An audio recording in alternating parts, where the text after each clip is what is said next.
नमस्कार। हमारे YouTube channel में आपका स्वागत है और आज हमने एक बहुत अहम सब्जेक्ट पर बात करनी है और वो ये है कि इस वक्त जो अमेरिका विरोधी देश हैं जितने भी वो ब्रिक्स में शामिल होने के ख्वाहिशमंद हैं और उनमें से एक देश है सऊदी सऊदी अरब।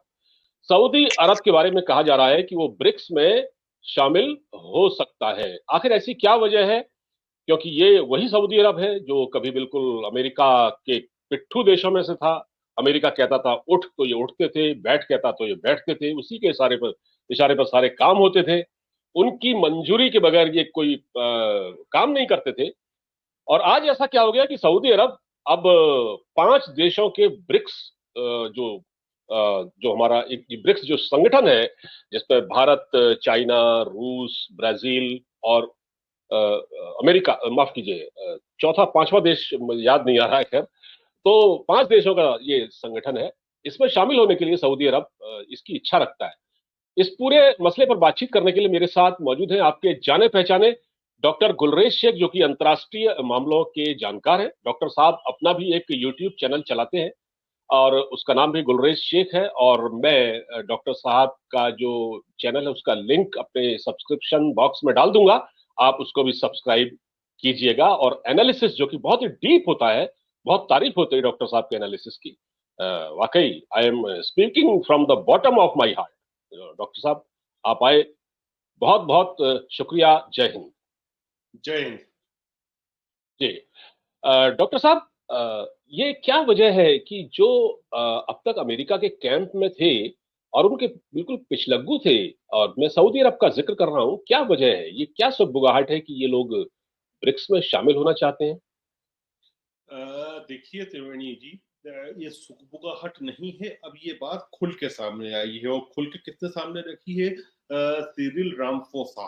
रामफोसा साहब जो हैं वो प्रेसिडेंट है साउथ अफ्रीका के, और वे थे सऊदी अरब के अपने आधिकारिक दौरे पर। तो उन्होंने कहा, बताई ये बात कि जो क्राउन प्रिंस एमबीएस हैं, मतलब रियाद चाहता है, सऊदी अरब इच्छुक है कि ब्रिक्स में का अंग बन जाए।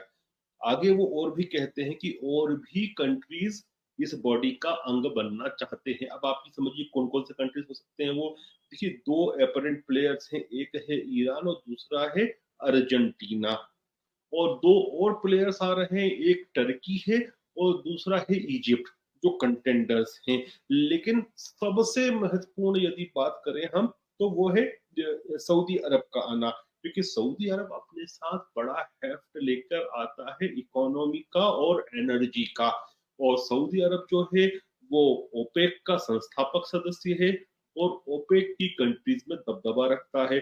सऊदी अरब जो है एक, वहां के हिसाब से देखें, मिडिल ईस्ट में दो रीजनल हेजमन है। प्रॉपर मिडिल ईस्ट की बात करें, एक सऊदी अरब है और एक इजराइल है। और फिर थोड़ा अगर हम वेस्ट जाते जाएंगे तो फिर आता है ईरान और टर्की भी एक हेजमन आ जाते हैं। तो यदि रीजनल हेजमन की बात करें तो डेफिनेटली सऊदी अरब मिडिल ईस्ट का, और विशेषकर ये जीसीसी और गल्फ वाला जो एरिया है, वहां का एक हेजमन स्टेट है जहां उसकी अच्छी खासी पकड़ है उस क्षेत्र विशेष पर। और सऊदी अरब को आप देखें तो सऊदी अरब की जो 70-80 साल से जो पार्टनरशिप यूनाइटेड स्टेट्स के साथ चल रही थी, वो एक इंटेक्ट पार्टनरशिप थी। सोवियत संघ उठा, सोवियत संघ गिरा, वॉर्स हुई, वॉर्स खत्म हुई, लेकिन ये जो पार्टनरशिप थी इंटेक्ट चलती रही। अब आप ये समझिए कि सऊदी अरब का आना क्या क्या ला सकता है और अमेरिका को से क्या क्या ले जा सकता है। देखिए, द्वितीय विश्व युद्ध के समय खत्म होते होते एक कॉन्फ्रेंस हुई थी, ब्रिटेन वुड्स कॉन्फ्रेंस। और उस कॉन्फ्रेंस में ये हुआ कि अमेरिका की सदारत में कि दुनिया के सारे देश जो हैं अपनी करेंसी को पैक कर ले डॉलर के साथ, यूएस डॉलर के साथ। और यूएस डॉलर जो पैक्ड होगा वो गोल्ड के साथ होगा। मतलब जितना हमारे पास सोना होगा उतना हम हरी पत्ती, मतलब यूएस डॉलर छापेंगे। और आप हमारे पास यूएस डॉलर लेके आ सकते हैं और आप बदले में सोना ले जा सकते हैं। और ये प्रक्रिया चलती रही, लेकिन ये बात सामने आने लगी कि अमेरिका जो है जितना उसके पास सोना है नहीं, उससे ज्यादा डॉलर छाप रहा है। तो बड़ा क्रांतिकारी आइडिया था निक्सन साहब का, प्रेसिडेंट निक्सन का। और मैं उसको बिल्कुल क्रांतिकारी मानता हूं कि उन्होंने ऐसे समय जब ये बातें चल रही थी कि अमेरिका के पास जितना गोल्ड नहीं है उससे ज्यादा डॉलर छप रहा है, मतलब कहीं ना कहीं गोलमाल है सब चीजें। और जी जी। आप करेंसी को किसी ना किसी चीज से तो बैक करेंगे ना। अगर किसी चीज से बैक्ड ही नहीं है फिएट करेंसी, तो कागज का टुकड़ा हो गया। देखिए, मैं आपको एक चेक देता हूँ, तो वो भी एक तरह की करेंसी है, ठीक है। वो करेंसी पे अगर मैंने 10 लाख रुपए लिखा, तो वो बेक्ड कैसे है? अगर वो डीडी है सपोज करो, तो उसको बैकिंग कौन दे रहा है उस कागज के टुकड़े को? उसको मेरी बैंक दे रही है, और मेरी बैंक को कौन दे रही है? भारतीय केंद्रीय बैंक दे रही है। वैसे ही करेंसी है, करेंसी को बैकिंग कौन देता है? या तो गोल्ड हो या कुछ और एसेट्स हो। विदाउट एसेट्स यदि आप करेंसी छापते जा रहे हैं, इसका मतलब आप कागज का टुकड़ा पकड़ा रहे हैं, उसका उससे ज्यादा कोई मूल्य नहीं है। तो निक्सन ने बड़ा अच्छा रिवोल्यूशनरी आइडिया लाया कि, और उन्होंने सऊदी अरब को, और ऑयल प्रोड्यूसिंग कंट्री, परंतु विशेषकर सऊदी अरब को ये कहा कि हम आपको सिक्योरिटी पूरी तरह से देंगे, आप सिक्योरिटी पर डिपेंडेंट भी हैं, आपकी और हमारी दोस्ती है, हम पुराने दोस्त हैं। अब आप जितना भी तेल बेचेंगे वो आप केवल और केवल डॉलर में बेचेंगे। अब इससे इजाद हुई टर्म पेट्रो डॉलर, जो कहते हैं ना बार बार पेट्रो डॉलर पेट्रो डॉलर, वो पेट्रो डॉलर शब्द का यहाँ से इजाद होता है कि जिसको भी दुनिया में एनर्जी खरीदनी अर्थात तेल खरीदना है, तो उसको डॉलर की आवश्यकता है। अब डॉलर की कीमत फिर डिमांड बढ़ने लगी। हर देश को तेल खरीदना है, बिना तेल के आपकी इंडस्ट्री नहीं चल सकती, आपका ऑटोमोबाइल नहीं चल सकता, बहुत सी जगह पर जी बिजली भी नहीं चल सकती बिना गैस के और बिना तेल के। और इन सब जी चीजों के लिए चाहिए आपको डॉलर की हरी पत्ती। तो वो हरी पत्ती का मोल बढ़ने लगा। प्लस जो ये ऑयल प्रोड्यूसिंग कंट्री जो भी खरीद रहे थे, जो डॉलर में बेच रहे थे, उस डॉलर के बदले वो अमेरिकन बिल्स खरीदने लगे, तो अमेरिका में पैसा निवेश करने लगे। अब अमेरिका को एक हेजेमनी मिल गई वर्ल्ड इकोनॉमी के ऊपर कि अब हम अपने हिसाब से जितना चाहे डॉलर छापते जाए, अपने इन्फ्लेशन को कंट्रोल करने के लिए, अपने स्टैंडर्ड ऑफ लिविंग को बढ़ाने के लिए और मेंटेन करने के लिए, अपने आर्म्स एंड एम्यूनेशन और अपनी फौजों का विस्तार करने के लिए। और दुनिया तो हमारी करेंसी लेगी क्यों नहीं? अगर नहीं लेगी तो उसको तेल नहीं मिल पाएगा। तो ये चलता रहा 30 40 50 साल तक। और उसमें यूएस ने काफी करेंसी छापी, और वो छापने के लिए उनको कुछ भी नहीं चाहिए था, अपनी मन माफिक छापते रहे। यहां तक कि 2020 में कोविड के साल में यूनाइटेड स्टेट्स ने आज तक जितने यूएस डॉलर छापे हैं उसका लगभग 21%, 21%, एक 1/5 ऑफ डॉलर तो केवल इन एक साल के अंदर छाप दिया। अब ये चीज अगर सऊदी अरब आ जाता है ब्रिक्स में, अब आप दूसरा चीज समझिए, ब्रिक्स की कंट्रीज कौन कौन है? B for Brazil, R for Russia, I for India, C for China, और एस फॉर साउथ अफ्रीका। अब इन सभी कंट्रीज को देखें तो इनमें कुछ चीजें कॉमन हैं। एक तो ये सारे देश जो हैं रीजनल हेजमन्स हैं, रीजनल पावर्स हैं। चाहे इंडिया हो, चाहे चाइना हो, चाहे साउथ अफ्रीका हो, ब्राजील हो या रशिया हो।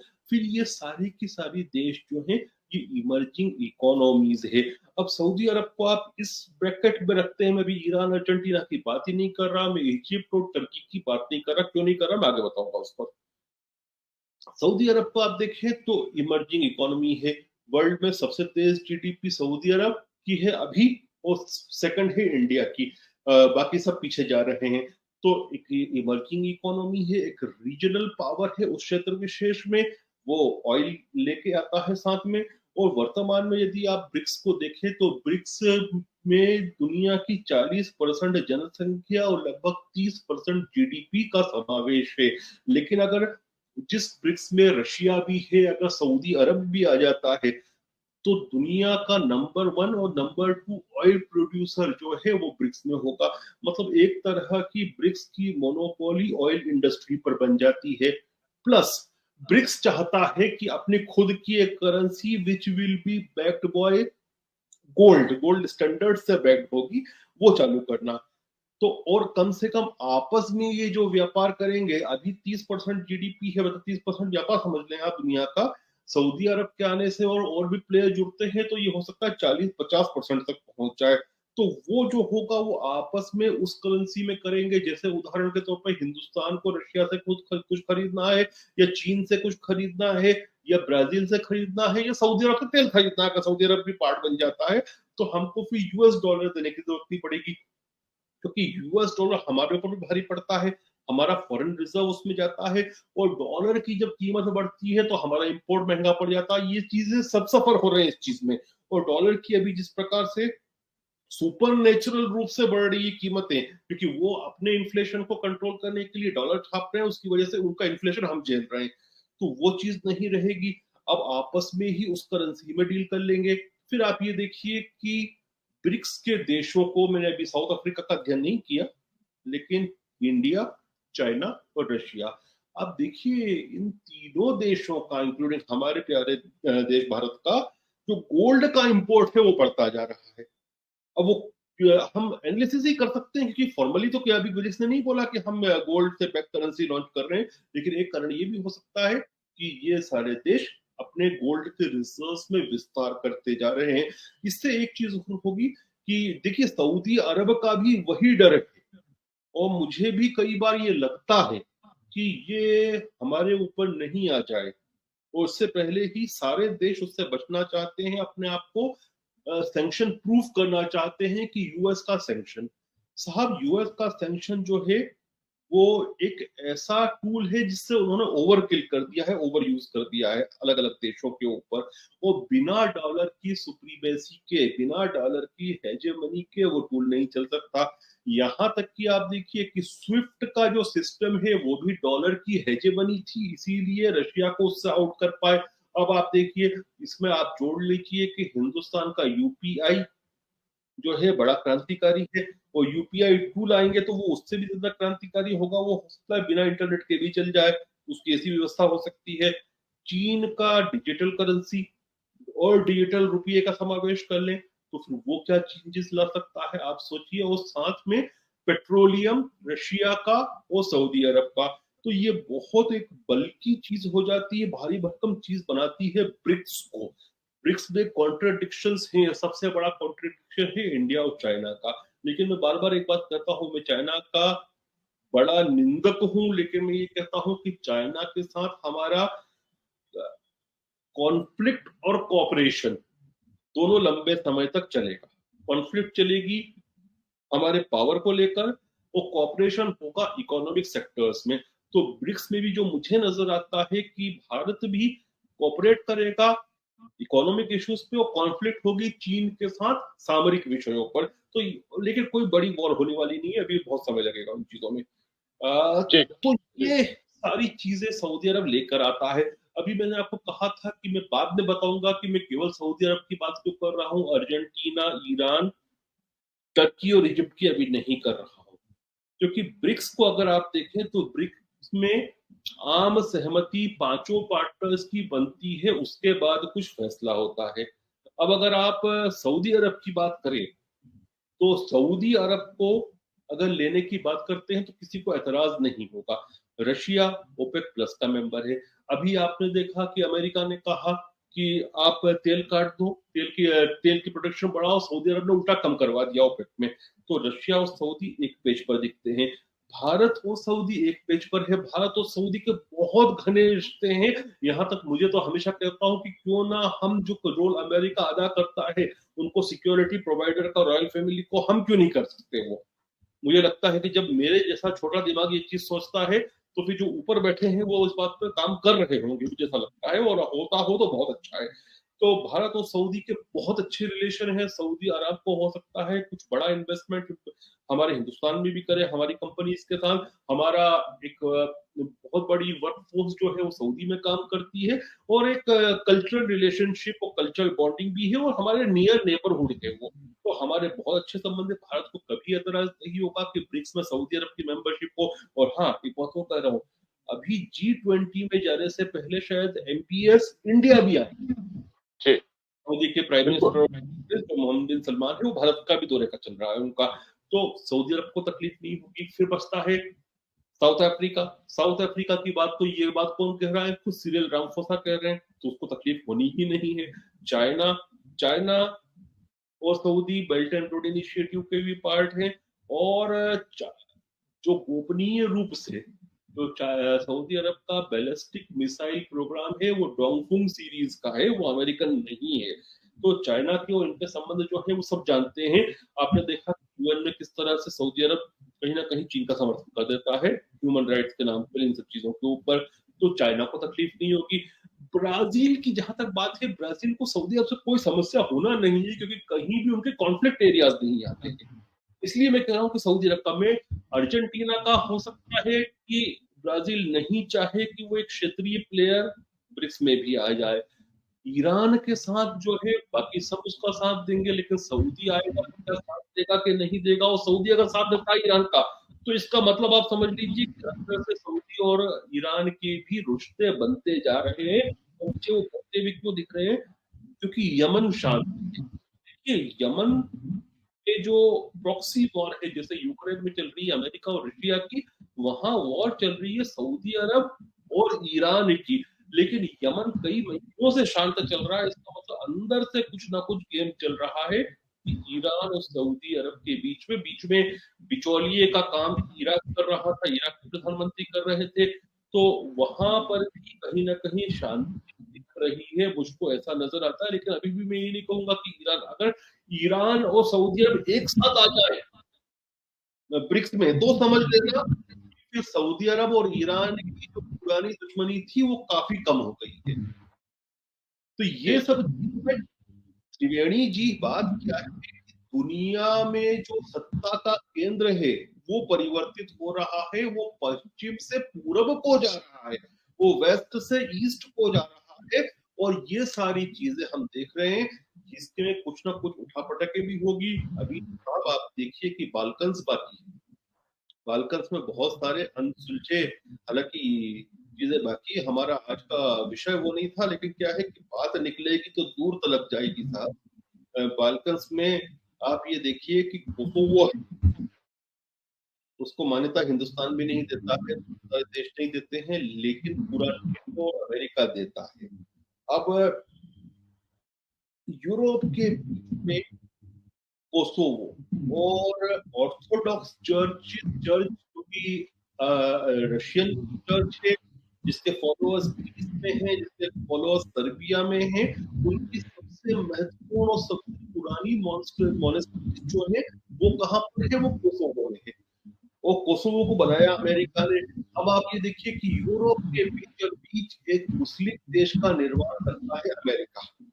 वो क्यों करता है, क्योंकि उसको ये जो सदर्न स्लाव स्टेट्स थे जो रशिया के साथ अलाइंड रहते थे, सर्बिया और रशिया के साथ, उनमें कहीं ना कहीं एक अपनी बेस चाहिए। अब आप कोसोवो को आज की तारीख में देखिए तो पूरी नेटो की फोर्स, तो यूरोपियन यूनियन की फोर्सेज वहां बैठी है, कुछ एरियाज में इटली का बैठी है, कुछ एरिया में बर्तानिया की फौजें बैठी है, जर्मनी की बैठी है। रशिया को उन्होंने आउट रखा था, और रशिया को जब आउट रखा था तो रशिया एक तरह से दरवाजा तोड़ कर अंदर घुस गया। प्रिस्टीना एयरपोर्ट पे कब्जा किया रशियन फोर्सेस ने, और अंदर एंट्री की, और अब एक क्षेत्र में रशियन फोर्सेस भी है। तो ये भी झगड़ा अभी बाकी है, ये होगा। आप ये देखिए बहुत जल्दी वहां पर भी बहुत सारे अनसुलझी चीजें होंगी। जब सत्ता का केंद्र परिवर्तित होगा तो बहुत सारी अनसुलझी चीजों को भी सुलझाया जाएगा, ऐसा मेरा मत है। जी जी डॉक्टर साहब, मैं एक चीज, एक सवाल आपसे, मैं बार बार कहता हूँ, जो कोसोवो की जंग हुई थी, मेरा स्टैंड वही होता है और होना भी चाहिए जो हिंदुस्तान की सरकार का स्टैंड हो। यदि वो आपका स्टैंड नहीं, उसके विपरीत स्टैंड हो, तो कहीं ना कहीं फिर आपको प्रश्न चिन्ह लगना स्वाभाविक है और लगना भी चाहिए। यदि त्रिवेणी प्रसाद जी भारत सरकार के जो विदेश पॉलिसी में स्टैंड है उससे अपोजिट जाके बोलते हैं, तो फिर प्रश्न चिन्ह लगना चाहिए त्रिवेणी प्रसाद जी पर। वैसा ही गुलरेश टेक्की है। तो मेरा एक मत शुरू से रहा है कि वहां पर कोसोवो और सर्बिया में मिलिकोविच ने जो किया था वो एब्यूज नहीं था, वो ह्यूमन राइट्स के मुंह पे तमाचा था। और जो नेटो ने बॉम्बिंग करी थी, वो बॉम्बिंग कोई गलत नहीं थी, लेकिन उनको यूएन की सिक्योरिटी काउंसिल से, सुरक्षा परिषद से जो परमिशन मिली थी, वहां शांति कायम करने की थी, एक देश बनाने की नहीं थी। आपने बिना यूएन की अथॉरिटी के एक देश बनाया, क्योंकि साहब उस समय तो अमेरिकन सेंचुरी थी वो एक तरह की, जो हम चाहे वो करते हैं। वो देश बनाया इसीलिए गया जैसे पाकिस्तान बना, जैसे आपने नॉर्थ कोरिया साउथ कोरिया का डिवीजन कराया कि उस पूरे एरिया में एक आप ऐसी चीज लगा दो कि हमेशा लड़ते रहे, तो आपने उस पूरे एरिया में जबरदस्ती करके एक मुस्लिम देश बनाया, उसको मान्यता दी आपने। तो ये सब बहुत सारी अनसुलझे पेचें हैं। अब उसमें ठीक है जो देश बन गया है, लेकिन कहीं न कहीं फिर आपस में भी होना चाहिए सर्बिया के बीच में और कोसोवो के बीच में और रशिया और कोसोवो के बीच में इतनी फौजें वहां पर आपने बिठा रखी है। ये सब चीजें जो है ना होने वाली है और मुझे इसमें बहुत सारी चीजें दिख रही हैं। अभी एक चीज और हुई है कि अमेरिका कहीं न कहीं फॉल नजर आता है, दिखता नहीं है। कुछ दिनों पहले वो ऐसे वाक़ये हुए जिससे मुझे एकदम से हसरत कर कि ऐसा भी हो सकता है। मतलब इसको तो मैं ये कहूँगा कि क्या जो अमेरिकन शेयर था वो बुरा हो चुका है? साहब एक प्रिंस है सऊदी अरब, मतलब वो इतना छोटा स्टेटस नहीं होता, हालाँकि वो क्राउन नहीं है, ले उनके कज़िन हैं एमबीएस के, लेकिन प्रिंस हैं और अच्छा खासा से है। उनका एक स्टेटमेंट आता है और स्टेटमेंट पे आप गौर फरमाना, तो आपको समझ में आएगा। वो कहते हैं कि अगर किंगडम के खिलाफ कोई भी काम होता है, किंगडम के खिलाफ, तो हम जंग और कुर्बानी के लिए तैयार हैं। वो जंग का नहीं, वो जिहाद और कुर्बानी की बात करता है। लेकिन वो ये नहीं कहता है कि जिस तरह से ये आतंकवादी कहते हैं कि मज़हब के खिलाफ नहीं बोलता, वो बोलता है किंगडम के खिलाफ। तो ये बिना सऊदी की सरकार की मर्ज़ी के नहीं हो सकता। बिल्कुल, तो कहीं न कहीं महामरूड़ी है यूनाइटेड स्टेट्स ऑफ अमेरिका की सऊदी अरब की सरकार ने और सऊदी के इशारे पर उन्हें वक्तव्य दिया है, वरना वो आदमी जेल में। लेकिन वो फ्री फील रहा है। तो उसने ये स्टेटमेंट जब दिया तो उसने उसको अंग्रेजी में खुद उसका अनुवाद भी किया अर्जी में देने के बाद। तो एक तो ये चीज जो हुई है और ये मुझे लगता है कि उन्होंने कहीं न कहीं अपने जो वहां पर रिलीजियस एलिमेंट्स थे उनको भी एक संदेश दिया होगा। एक अमेरिका को भी संदेश दिया गया है। फिर दूसरा एक वक्तव्य आता है जो मुझे हसरत करता है। 2 कंट्रीज, एक इजिप्ट जो कि अमेरिका का हिप्पो पिट्टू और बिना अमेरिका की शरण के वहां जो सत्ता बनी हुई है मिलिट्री की, जो सीसी की सत्ता है, सीसी की वो चल नहीं सकती। मतलब that military is backed by US और यूएस इसको इजिप्ट ऐसा देश है साहब जिसको इजराइल के बाद सबसे ज्यादा एड मिलती है अमेरिका के आसपास मिलिट्री एड। वहां का से स्टेटमेंट आता है कि आप सऊदी को बच्चे बैठे अमेरिका को। दूसरा टर्की का विदेश मंत्री, आप सोचिए कि विदेश मंत्री का नीचे होता है प्रेसिडेंट के, विदेश मंत्री अमेरिका के प्रेसिडेंट को एक तरह से सलाह देता है कि आप सऊदी अरब को मत छेड़िए, जबकि दोनों ट्रेडिशनल राइवल। तो ये खिचड़ी जो बनती हुई नजर आ रही है इसकी पीछे और एक और चीज अभी हफ्ते 2 हफ्ते कि कतर जो है वो सबसे बड़ा एयरफोर्स का अड्डा है यूनाइटेड स्टेट्स का पूरे उसमें, और पेंटागन की एक अनुषांगिक शाखा जो थी जो फौजी छावनियों का निर्माण बैकअप कर लिया। ये क्या किस तरह अब डॉट्स को ज्वाइन करें, ऐसा नहीं कतर सऊदी यूएस के इन्फ्लुएंस से निकल जाएगा। यूएस में इतना उनका इन्वेस्टमेंट है, यूएस का उनके यहाँ इन्वेस्टमेंट है लगभग 40-50 हजार से ज्यादा। तो यूएस सिटीजन में बात नहीं कर रहा, वो कतर में रहते थे और उनकी डिप्लोमेसी भी पैक्चरल डिप्लोमेसी कहते हैं। वो चाहे अफगानिस्तान का विषय हो, चाहे ईरान से बात करना हो, अमेरिका करवाता है, वाया कतर करवाता है। तो ये बहुत पुराने रिश्ते हैं, ये खत्म नहीं होंगे। सऊदी अरब नहीं हो, क्योंकि डिफेंस का जो ज्यादातर है बड़ा इक्विपमेंट है वो सऊदी का है। लेकिन फिर ये बात आती है अभी एक यूएस के प्रोमिनेंट लॉ मेकर ने सऊदी के ऊपर इल्जाम लगाया और वो कहते हैं मैं जांच करूंगा इसकी कि सऊदी रशिया को हमारी टेक्नोलॉजी तो नहीं दे रहा, तो भाई साहब पाकिस्तान को दे सकता है, फिर आप किसको दे रखे हैं? आप पाकिस्तान के विषय में नहीं बोलते, लेकिन इनका दोगलापन जो है ना ये इनकी कदर खुद रहा। बिल्कुल, बिल्कुल। ये मोहम्मद बिन सलमान जो कि कट्टरपंथियों को ठीक कर रहा है सऊदी अरब, वो इनको तकलीफ दे रहा है। उससे आप बम करेंगे, उससे हाथ नहीं मिलाएंगे। आप बोलेंगे कि उसने जमाल खशोगी मरवाया, रही तुमने कितने मरवाया? उसने अगर जमाल खशोगी मरवाया, तुमने तो लाखों को मरवाया। लेकिन वो जो है वो कट्टरपंथी नहीं है, वो कट्टरपंथियों को टाइट करके रख रहा है, वो सऊदी अरब को एक नॉर्मल देश बना रहा है, वो पाकिस्तान को छोड़ के आपका जो जिसको आप अलाय कहते हो, हमारा हिंदुस्तान, हम उसको पार्टनर बोलते हैं, वो अलाय बोलते हैं, अलाय और पार्टनर बहुत फर्क होता है।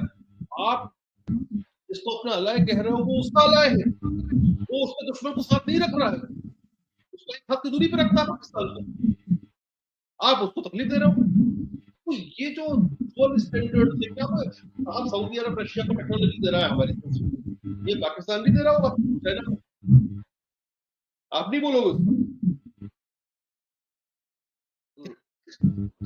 बिल्कुल ये ठीक है। निजाम डॉक्टर साहब, एक सवाल मैं पूछता हूँ आपसे, वो ये है कि जब ये अभी मोहम्मद बिन सलमान, जैसा कि आपने बताया और हमने भी सुना है कि वो भारत आने वाले हैं, आएंगे, शायद वो 1 घंटे रुकेंगे और उसके बाद उनको G20 सम्मेलन में हिस्सा लेने के लिए इंडोनेशिया जाना है। ये सब जो हो रहा है, और दूसरा ये है कि ये जो अमेरिका और सऊदी अरब के रिश्तों में जो ये दरार पड़ी है, आप कह रहे हैं कि इसका कहीं ना कहीं जिम्मेदार अमेरिका ही है, लेकिन आप फर्ज कीजिए कि कल को अगर अमेरिका में जे बाइडेन की जगह रिपब्लिकन की सरकार आती है और मान लिया जाए डोनाल्ड ट्रंप फिर बन जाते हैं या कोई और आता है, तो क्या फिर अमेरिका और सऊदी अरब के रिश्ते उसी ढर्रे पर आ जाएंगे पुराने, या उसमें वही एक जो पेच फंसा हुआ है वो बना रहेगा? ये है कि मुझे नहीं लगता, कुछ इम्प्रूवमेंट जरूर होगा, लेकिन जी। क्या हो गया है अमेरिका में, बाय पार्टीजन डिवाइड इस प्रकार का बन गया है कि आप अमेरिका पर भरोसा नहीं कर। आज एक पार्टी है, वो एक तरह की पॉलिसी लेके आती है, उदाहरण के तौर पर बराक ओबामा जब राष्ट्रपति थे तो उन्होंने काफी समय अपना इन्वेस्ट किया था, वो फाइनली ईरान न्यूक्लियर डील जैसी गोवा कहते हैं वो की। उसके बाद डोनाल्ड ट्रंप आते हैं, कुछ जैसे गोवा से उतर जाते हैं। ट्रांस पैसिफिक पार्टनरशिप जो चल रही थी ट्रेड को लेकर, वो बराक ओबामा करते हैं और बिल्कुल बाहर निकल जाते हैं डोनाल्ड ट्रंप। सऊदी अरब के खिलाफ तो नहीं थे, लेकिन सऊदी अरब के इतने अच्छे दोस्त नहीं थे ओबामा, क्योंकि फिर भी चीजें चल रही थी। सऊदी अरब और एनडीएस के साथ रिश्तों को एक नए लेवल पर ले गए डोनाल्ड ट्रंप, लेकिन जैसे ही जो बाइडेन आते हैं तो चली जाती है। तो ये आपके आंतरिक मामले हैं, देशों के अंदर एक जिसको कहते हैं ना कंटिन्यूटी पॉलिसी। आज ये पहले कांग्रेस थी हिंदुस्तान में, कांग्रेस ने भी तो संबंध रखे थे, ये और ऊपर लेके चली गई। पहले भी मिडिल ईस्ट के लोगों के साथ संबंध थे, इसको बीजेपी के मोदी को और एक नए ऊंचाई पे ले गए। तो देशों में कंटिन्यूटी होती है, लेकिन जब आप अपनी डोमेस्टिक जो राजनीति है वो फॉरेन पॉलिसी पर करने लगोगे, तो फिर जो आपके पार्टनर्स allies हैं वो भरोसा कैसे करें? ये लेक ऑफ ट्रस्ट है। आज एक आता है वो आपका नीति का हाथ बढ़ाता है, दूसरा आता है, देखिए डोनाल्ड ट्रंप का एक वक्तव्य है कि मैं टैक्स पेयर से $10 भी नहीं निकालता, इतना मुश्किल है।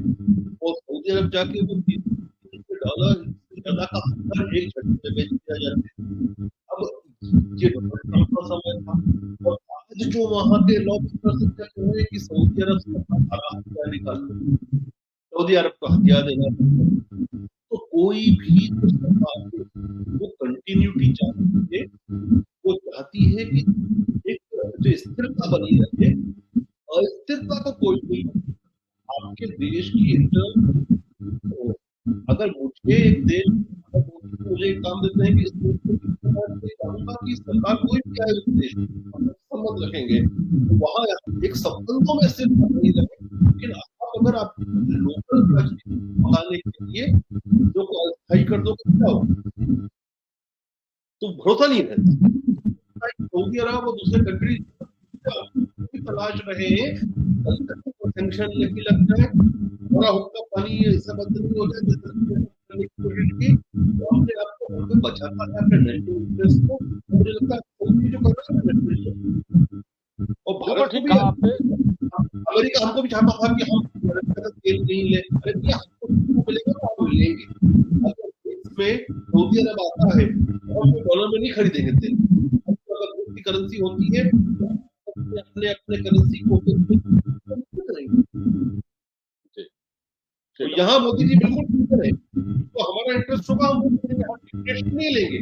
पहले डिक्टेशन लेके करता था करके, अब इस तरह का अनेक क्या है, नो मोर डिक्टेशन। बिल्कुल ठीक कहा डॉक्टर साहब आपने। पहले हमारी जो पॉलिसी थी हिंदुस्तान की, वो डिफेंसिव थी फॉरेन पॉलिसी, अब ऑफेंसिव है, और हम डंके की चोट पर जवाब देते हैं। बहुत जबरदस्त काम कर रहे हैं हमारे फॉरेन मिनिस्टर साहब, चारों ओर उनके चर्चे हैं, हर मुल्क उनके, बल्कि अभी जो ओमान के कोई मिनिस्टर आए थे दिल्ली, और उन्होंने उनकी बड़ी तारीफ की। और देखते हैं आगे क्या होता है। वैसे ही परिस्थिति, मैं एस जयशंकर के भाषणों को सुनता हूँ। जी जी जी, उन्होंने ये कहा था। बिल्कुल बिल्कुल। और डॉक्टर साहब, इस मुद्दे पर चर्चा और भी हो सकती है। बहरहाल आपने ये कहा कि अमेरिका की गलतियां हैं और कहीं ना कहीं अमेरिका पर से भरोसा उठा है, इसीलिए जो सऊदी अरब है उसका पश्चिमी देशों से मोह भंग हुआ है। इस तरह की जो दोगली जो पॉलिसी है अमेरिका की, जिस नीतियां हैं। बहुत बहुत धन्यवाद डॉक्टर साहब, आपने हमसे इतने विस्तार से हमको ये समझाया। आगे नहीं, भी और मैं ये आपसे। कहूंगा, ये जो शहजादा है ये बड़ा क्रांतिकारी है, ये कट्टरपंथियों को भी ठिकाने लगा रहा है और अपने देश को एक नवीनीकरण मॉडर्न एज में लेकर रहा है, और उसकी फॉरेन पॉलिसी वो अपने हिसाब से डिक्टेट कर रहा है, इंटरेस्ट में सामने रख के। बिल्कुल ठीक कहा, और वो बिल्कुल ठीक कहा। जो जो पुरातत्ववादी थे उससे मुक्त कर रहा है। बिल्कुल। वो देश को काफी मॉडर्नाइजेशन में लगे हुए हैं, देश को आगे बढ़ाने में लगे हुए हैं, और नए सिरे से सोच रहे हैं। बड़े रोशन ख्याल है मोहम्मद बिन सलमान आपने शहजादा, सही टर्म को, बहुत रोशन ख्याल है। और उनको लगता है कि अब देश को इन सब से ऊपर उठना चाहिए, और हमको बाकी जो ग्लोबल और वर्ल्ड में हम कहीं ना कैसे कहीं मुझे चलना है। लगता है मोदी जी के शिष्य भी हैं। हाँ जी, बिल्कुल बिल्कुल, बहुत बहुत बिल्कुल बिल्कुल सही कहा आपने डॉक्टर साहब। धन्यवाद आपका। आपसे चर्चा बड़ी अच्छी रही, आपने हमारे लिए वक्त निकाला। एक नए मुद्दे के साथ फिर हाजिर होंगे। बहुत बहुत धन्यवाद। जय हिंद डॉक्टर साहब। सभी को जय हिंद।